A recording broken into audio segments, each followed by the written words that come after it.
Hello and welcome to the fourth part of the Randox Acusera 24/7 training demos. In this demo, we're going to be covering the result history screen.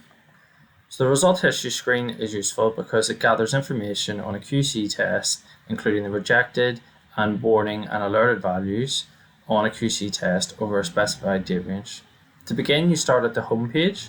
You select the QC test that you wish to analyze and have a look at. So we're going to look today at the results of the Mola 1 QC test of albumin with the lot numbers 1183UN and 1066UE. There are two ways to access this screen. We can go here and go to the three dots, go to result history, or we can go up the top, find it again, the Mola 1, and go to result history again. So we just click on result history.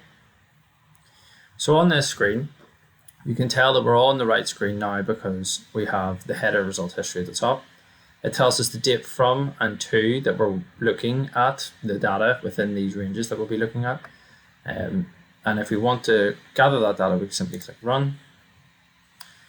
And we have our statistics down below.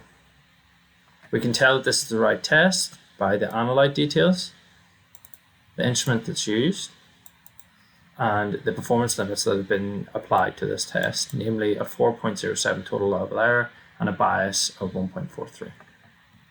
You'll also notice at the top we have a filter button. This filter button can be used to filter the statistics. So you'll notice that whenever we click the filter button and go to rejected, that the statistics down below will be changed. So now we only see the results that have rejected values within them. We also have the alerted values, which includes our warning rather than just our rejected as well.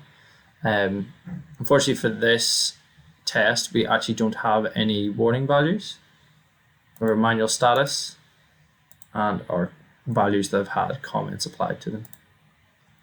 Go back to all.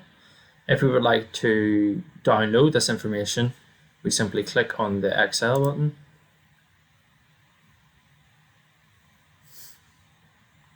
And we have a data export of this analyte result history over this date range.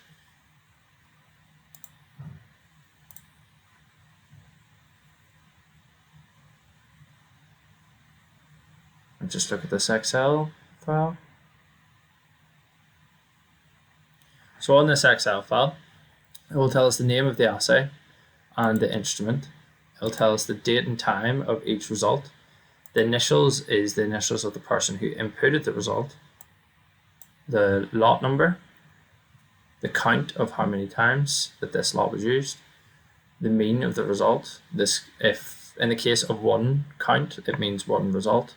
In the case of several results, the mean will then be taken. We'll then get our SD value, our SDI value compared to our peers. We'll get the alerted and why they were alerted. So in this case, it's broken the 1,2S rule, and the rejection happened once it broke the 1,3S and 1,4S rules.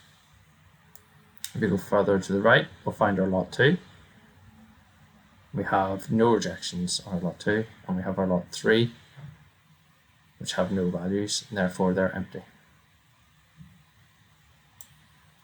You'll notice that also in our rejected values, they are highlighted red. This is found throughout the Acusera 24/7 program, and our warning values are highlighted in amber.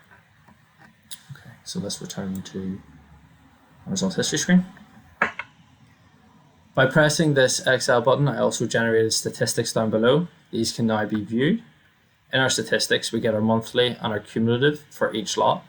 Our cumulative is a term used to describe when the lot has started to be used until now. So therefore, it will create a count from the first time that that lot was used right up till now. Whereas our monthly statistics is dictated by our selected results. So if I select this one, we'll have different results in terms of our monthly statistics. Or we might not because it's September. Oh, yes, sorry, yeah. So by this time, this was our first result entered. So there were no others before that. Whereas if we select this one, this first result, we will have one more before. So within each column, We'll find both lots in a monthly and cumulative, and we have our statistics that run down each row. So we have our count, which tells us how many results have been entered for each lot. We have the mean of those results. We have the SD of those results, the CV, bias, sigma, total error, interprecision, the uncertainty of measurement, the percentage of uncertainty of measurement, and the same again for the expanded uncertainty of measurement. To return to the home page, we can simply press the back button, or we can press the home selection button. And that concludes the result history screen part of our Randox Acusera 24/7 training.